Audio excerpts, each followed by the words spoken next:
So when we're trying to find the domain of a function and we do not know what the graph looks like, we need to follow the restrictions, if there are any restrictions. And the two restrictions that we're going to focus on in this video, you cannot take the square root of negative numbers and you cannot divide by 0. What happens when we have a function that doesn't just have one restriction, but it has multiple restrictions? How do we find the domain of a function like that? Well, in this video, what I want to do is just kind of cover 4 common examples that you will probably see in your class. So therefore you will be ready and prepared. So in this first example, we have a function with 2 restrictions, right? Because you can see here we have the radical. And remember, we cannot take the square root of a negative number. And also we have a rational expression, right? You cannot divide by 0. Our function is not going to be defined. So our f of x function, if we want to find the domain, we need to understand that the function is only going to be defined when a value of x is defined for both of these expressions, right? Because both of these expressions are a part of my function f of x. So when I want to find the domain of this, what I simply need to do, I'm going to find the domain of them separately, and then I'm going to go ahead and combine them. And the domain of this function is only going to occur when both domains are defined. So in this first example, we have the square root of 2x plus 5. And remember, when we're dealing with a radical, it has to be greater than or equal to 0. So we're just going to set my radicand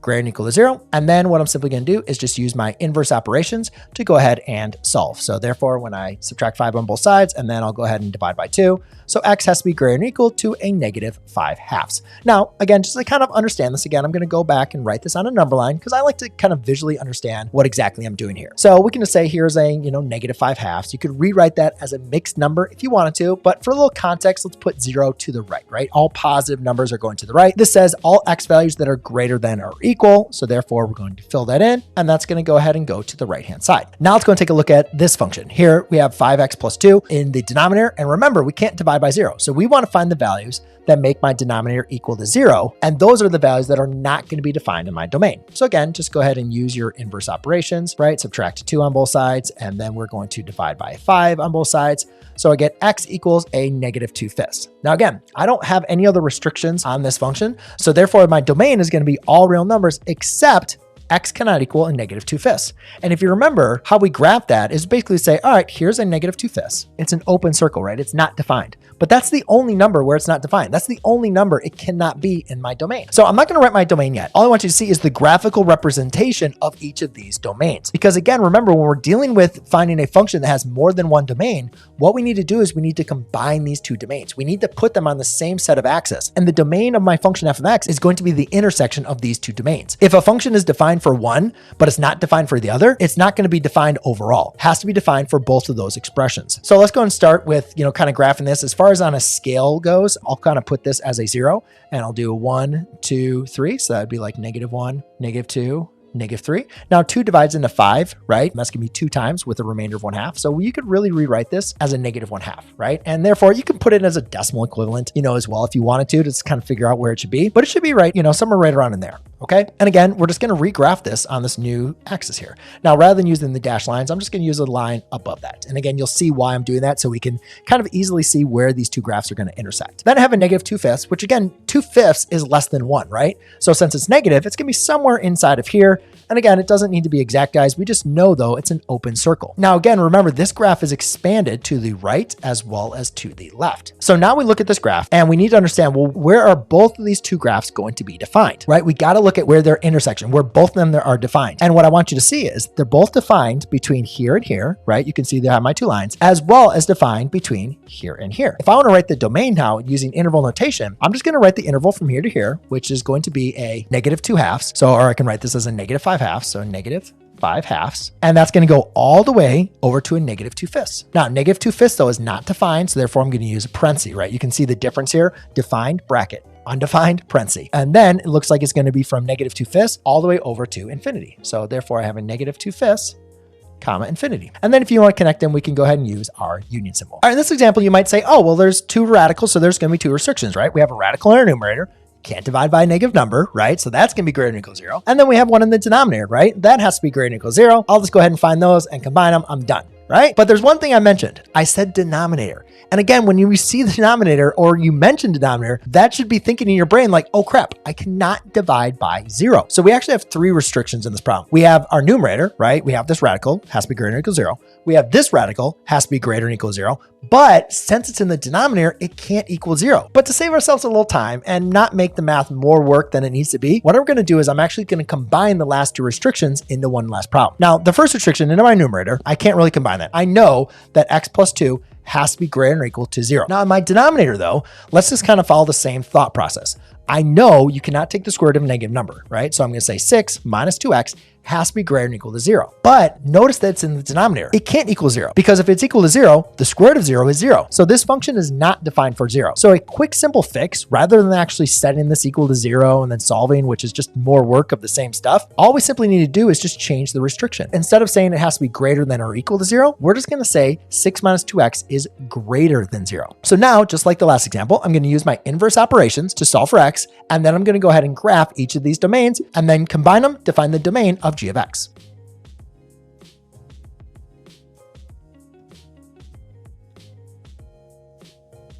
So you can see here, I just applied simple inverse operations. We have x is greater than or equal to -2, and x is going to be less than or equal to 3. The main thing I want to do to be able to find the domain is I got to combine these. So what I'm going to do is you could do them all on the same number line if you really wanted to, but I always like to kind of get an idea of what we're doing is to kind of graph them separately and then combine them. Now, again, it's very important for us to understand that we're only looking for the intersection of these two domains. We need whatever our input value is to satisfy the top radical as well as the bottom radical, as well as making sure it's not going to make the bottom equal to 0, right? So it has to satisfy both. So when I look at this, I have -2. That's going to keep on going all the way infinity. Even like 4, right? You can see it's defined for 4, but 4 is not defined for this radical. This domain is for all values from 3 less than 0. One function is defined for this. The other one function is defined for that. Oops, I'm sorry. I made a mistake. Remember, this was greater than, right? So I made a mistake for that. So let's go ahead and change that. Hopefully somebody caught it. Let's go on the greater than, add 2x, and then that's gonna be less than. So what that means here is actually, when you're go ahead and graphing this, that's not gonna be a filled in circle. That's gonna be a open circle. So that's very, very important to recognize here.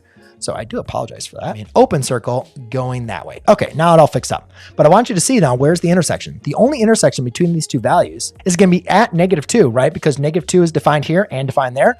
But at 3, it's defined here, but not defined there. But then you can see between the interval of -2 and 3, the function is defined for both of them. So my domain in this case is going to be from -2, which is included, all the way to 3, which is not included. In this example, we have denominators. We have a lot of denominators.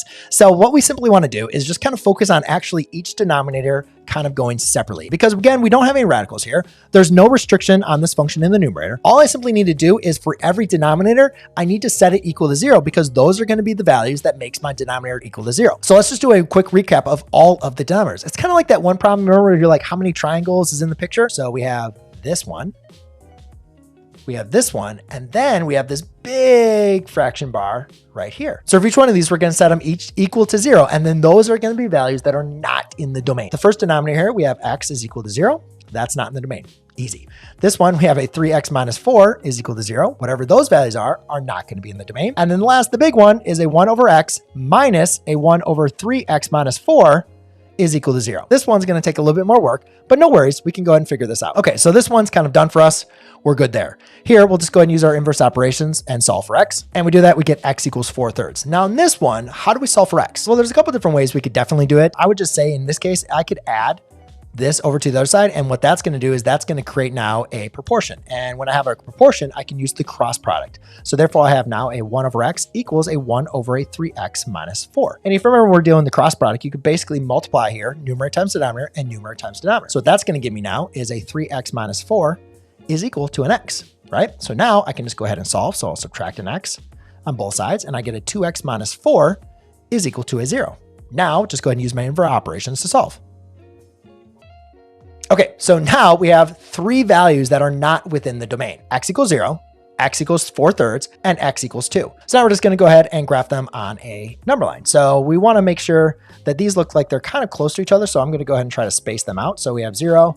Let's just do a 1, and let's just say here's a 2. So 0, right, that's an undefined value. So we're going to use an open circle here. At 2, we have an undefined value. And then here, it's going to be 4/3, which is roughly like 1 1/3. So let's just kind of estimate here right there. Those are the only restrictions, right? We don't have any other restrictions that we are working with. There's no radicals or anything like that. We just took every single denominator and set it equal to 0 to find the values that were not defined for our function. Because if you were to plug any one of these 3 values into this function, you would get 0 in one of the denominators, here, here, or here. Now, all I'm simply going to do is recognize that, all right, the function is the defined find then for each value in between them. So to write the domain of my final function, all I'm simply going to do is find the domain of each of these intervals, right? So we have before 0, which is from -infinity to 0. We have between 0 and a 4/3. So that's going to be 0, 4/3. We have the interval from 4/3 to 2. So that's going to be 4/3 to 2. And then we have the interval from 2 to infinity. So that's going to be 2 to infinity. And then we can just do a union symbol to connect all of them. So there we go, ladies and gentlemen. When you have multiple restrictions on your domain, just focus on one restriction at a time. Yes, you can combine them to make the work a little bit easier, but find the domain for each restriction and then just make sure the final domain is going to be the intersection of those domain restrictions. I hope this video was helpful for you. If you want more examples, check out the playlist I have for you down below, or check out the next video I have for you here.